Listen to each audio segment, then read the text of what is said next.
maanta waxaa halkaan isugu yimid ilaa 70 xildhibaan oo ka tirsan labada aqal ee baarlamaanka federaalka Soomaaliya waxaana weeyaan waa baarlamaanka xorta kulankiisii koowaad wuxuuna ka arrinsanayay arrimo ay ka mid yihiin sharci darrada maanta ay ku fadhiyaan golaha shacabka baarlamaanka ku kulansan gudoonkii aan u dooranay hoggaanka baarlamaanka inuu ilaaliyo shuruucda oo ugu horeeya dastuurka xiroosaadka labada goloba isla markaana aad dhamaantiin ka aragteen kelibiyada la duubay ku dhawaadka maxaan ku raahday sodomeeyay wax ka yar ay meesha fadhiyaan halkaana 70 xildhibaan ay fadhiyaan xildhibaanada shirkoodii waxa ka soo baxay qodobada soo socda waxa la magacaabay guddi ka shaqayn doona qiimeynta sharciyada gudoonkii aan u dooranay hoggaanka baarlamaanka ee ku tuntay dastuurkii isla markaana baarlamaankii madaxbannaanidiisa meesha ka saaray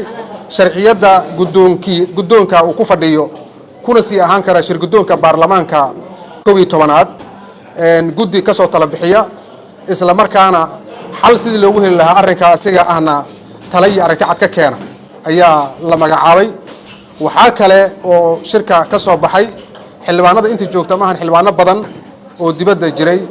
oo safarkii maadaama kala fadhigii toddobaad uu xirmay danahooda iska raacday ee bannaanka aaday dhammaan ayagana in loo waco isla markaana ay gudaha soo galaan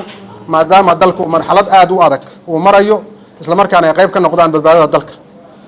waxaa kaloo ka soo baxay shirka in baarlamaanka kale ee xubnaha hadda ku haray sida sharci darrada dastuuran ku bedelayna dhahaya in ay mas'uuliyadda ay u dhaarteen oo kitaabka gacanta u saareen inay alla ugu baqaan waxa iyaga ahna ay joojiyaan gudoonka sharciga ka leexday sharci ku soo celin karin ay bannaanka sidoo kale u yimaadaan isla markaana ay qayb ka soo noqdaan baarlamaanka xorta tirada inta hadda joogto aan sheegnay iyo inta kale aan u yeeray marka isku darana kooramka in ka badan ayaan haynaa insha Allah taala gudiga aan dooranay markay ay soo qiimeeyaan sharciyad iyo sharci qaanan ay la fariistaan sharciyada gudoonkana la dul istaago wixii ka soo baxa insha Allah taala markaas aan mid hal wadaagi doona ilaahay idinkiis kulamaduna way noo socon doonaan